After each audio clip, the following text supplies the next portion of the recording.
প্রতিদিনের মতন আমার রান্নাঘরে আবার একটা রেসিপি নিয়ে হাজির হয়ে গেছি। আমি তনুশ্রী। তোমরা কেমন আছো? আশা করি তোমরা ভালোই আছো ফ্রেন্ডস। তোমাদের ভালোবাসায় আমিও ভালো আছি। আজকের রেসিপিটা হচ্ছে চিংড়ি মাছ দিয়ে বাঁধাকপি করব। দেখো তার জন্য কি কি লাগবে। বাঁধাকপিটাকে ছোট ছোট কুচি করে তো কেটেই রেখেছি। থালিতে নিয়ে নিয়েছি। চিংড়ি মাছ কেটে নুন হলুদ মাখিয়ে রেখে দিয়েছি।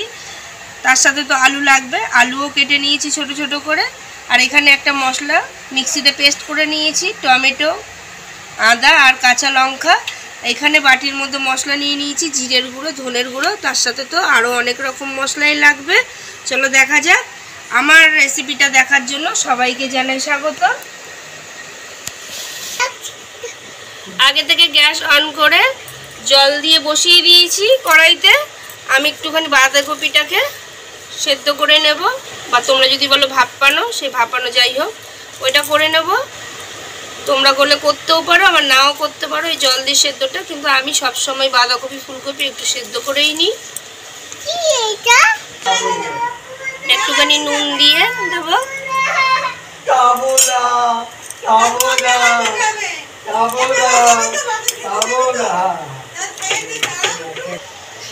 কিছুক্ষণের জন্য ঢাকা দিয়ে দেবো, তাহলে তাড়াতাড়ি সেদ্ধটা হয়ে যাবে।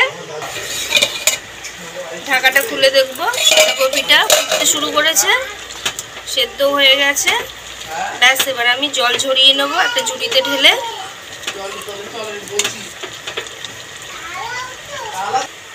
খালি কড়াই বসিয়ে দিয়েছি, কড়াইতে দিয়ে দেবো সরষের তেল। তেলটা গরম হওয়ার জন্য একটু সময় নেব।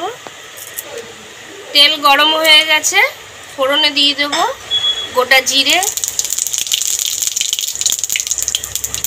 দুটো লং আর দারচিনি, দুটো তেজপাতা। ফোড়নটাকে ভেজে নেব।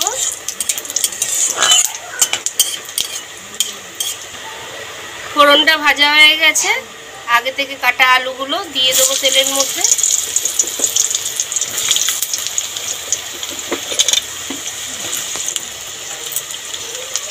একটুখানি নুন দিয়ে আলুটাকে ভেজে নেব।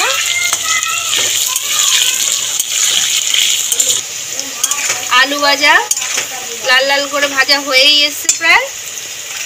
আলু ভাজার সাথে আমি চিংড়ি মাছটা নুন হলুদ মাখা সেটাও ভেজে নেব। তোমরা চাইলে আলাদা করেও ভেজে তুলে রাখতে পারো। চিংড়ি সমেত আলুটা ভাজা হয়ে গেছে, চিংড়ি মাছটাও ভেজে নিয়েছি।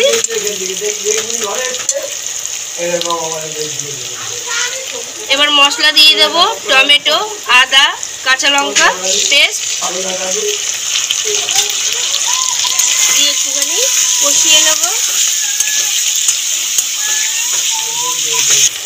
কাঁচা লঙ্কা, আদা আর টমেটো গন্ধটা চলে গেছে কষাতে কষাতে। এবার গুঁড়ো মশলা দিয়ে দেবো, ধনের গুঁড়ো, জিরের গুঁড়ো,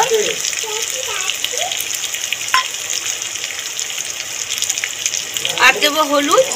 তোমরা চাইলে লঙ্কার গুঁড়ো ব্যবহার করতে পারো, কিন্তু আমি লঙ্কার গুঁড়ো দেবো না, কাঁচা লঙ্কার জন্য বেটে দিয়েছি।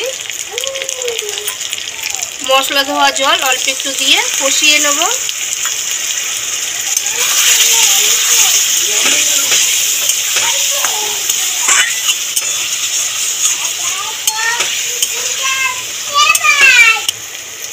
আলু ভাজার সময় নুন দিয়েছিলাম, আমি একটু মশলার মধ্যেও নুন দিয়ে দিলাম।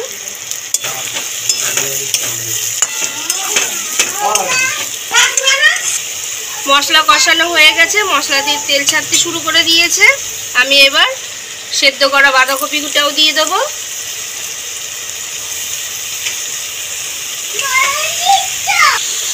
মশলার সাথে নেড়ে চেড়ে মিশিয়ে নেবো ভালো করে বাঁধাকপিটাকে।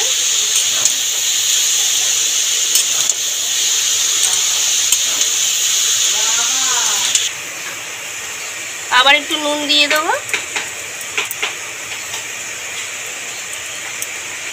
ব্যাস, এবার শুধু নেড়ে ছেড়ে বাঁধাকপিকে সেদ্ধই করে নিয়েছিলাম। আলুও ভাজতে ভাজতে তো সেদ্ধই হয়ে যায়। ব্যাস, আর ঢাকা দেবো না, এরমভাবেই হতে থাকবে। বাঁধাকপি হয়েই এসছে প্রায়। জল জল ভাবটা পুরো শুকিয়েই গেছে। এবার একটু নামানোর আগে ঘি দিয়ে দেবো।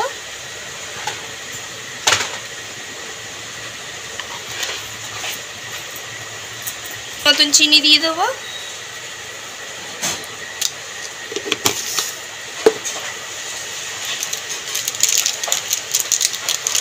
আর দিয়ে দেবো সানরাইজের গরম মশলা,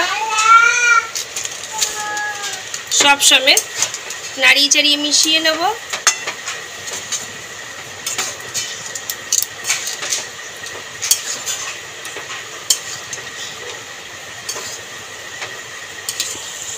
ব্যাস রেডি হয়ে গেছে চিংড়ি মাছ দিয়ে বাঁধাকপি। আমি নামিয়ে নেবো এবার।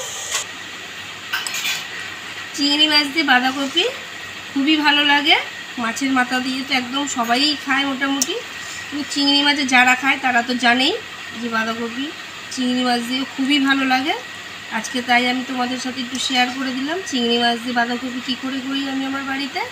তোমরা একদিনকার এরকমভাবে করে খেয়ে দেখতে পারো আমার রেসিপি দেখে, আশা করি দারুণ লাগবে।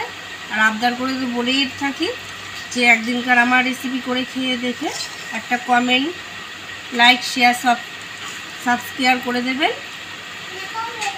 গরম গরম ভাতের সাথে বা অনেকে রুটির সাথেও খায়, যে যেটা দিয়ে খাবে খাবে, কিন্তু মাছের মাথা দিয়ে করলে তো ভালো লাগে, কিন্তু চিংড়ি মাছও খুবই ভালো লাগে। এটাই বলার ছিল। ভালো থাকবে, সুস্থ থাকবে। Thank you.